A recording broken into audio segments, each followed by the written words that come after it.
Another foodie nga na naman ang ating matitikman for today's video. Dito nga lang pala yan sa food park ng Marikina Riverbanks. Madalas ko nga nababalitaan na masarap daw ang mga pagkain dito sa food park ng Marikina. Kaya hindi ko na pinalagpas ang pagkakataon. Abay, dinayo ko na to. Kaya ano pang hinihintay nyo, samahan nyo na ako.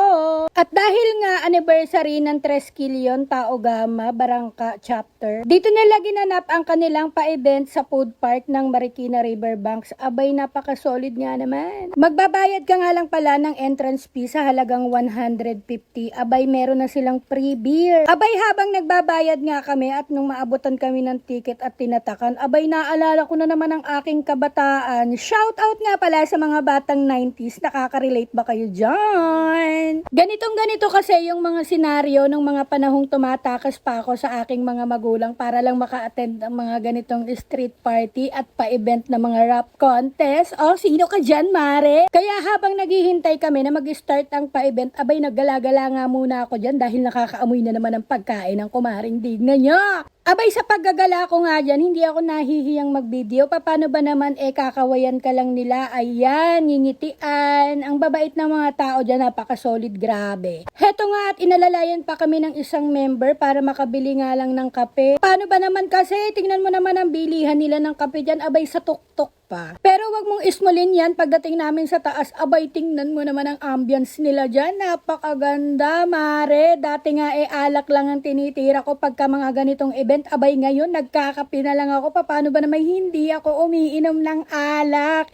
Kaya habang sa pa-event na to, abay, ang kumare nyo nagkakape. Open nga po pala yan everyday yung Cafe Santo Niño dito sa food park ng Marikina Riverbank kahit wala silang pa-event. Kaya our coffee is ready. At sa paglilibot ko nga, eto ang napisil ko na mabilhan ng pagkain. Paano ba naman gusto ko talagang matikman ang kanilang sisig dito dahil alam kong yun ang dinadayo dito. At kung rice meal nga ang bibilin mo, abay, unlimited ang rice nila. At dahil hindi magra-rice ang kumare nyo, ayan ang in-order natin. Dynamite, cheesy nachos at ang kanilang ipinagmamalaki na sizzling sisig, Mare. Sa halagang 300 pesos nga, lahat na yan, abay, tingnan nyo naman ang servings nila. Ganyan karami at gabundok ang isi-serve nila sa'yo.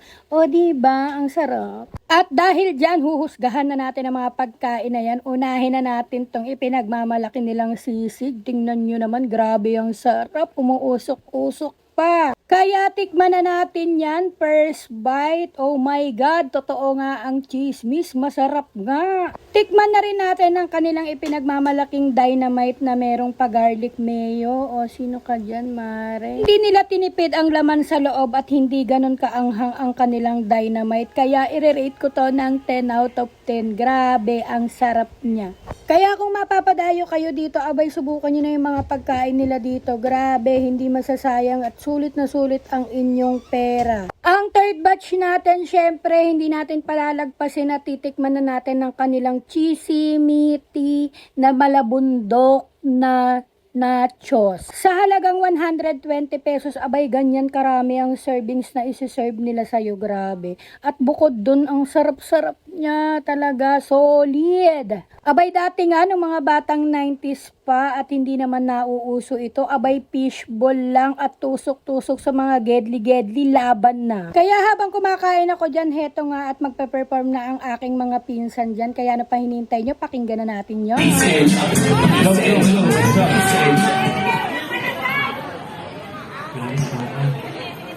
Magandang gabi po sa inyong lahat. Si Kelly Bidon at kasama ko pala si Wendy. At kami po ay taga West Bank Road Flatway, Janice Rosario, Pasig City. Hayaan niyo po ikwento namin sa inyo ang aming lugar. Title po ng lalakay namin ay Batang Sakana. Sige po.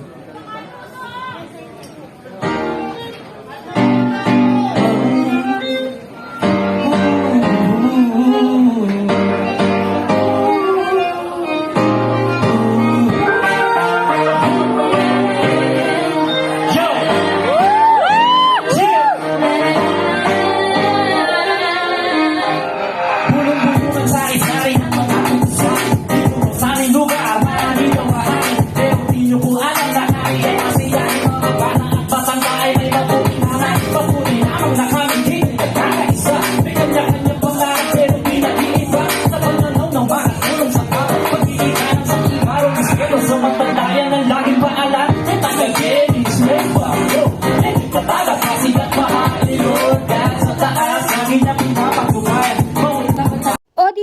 galing nila. Syempre, mga pinsan ko yan. Ha, ha, ha.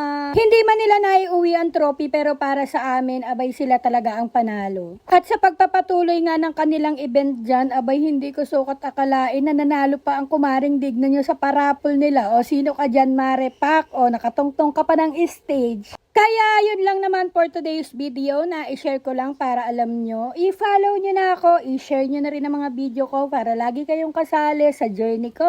At para kiligin naman ako. See you on my next video. Bye-bye!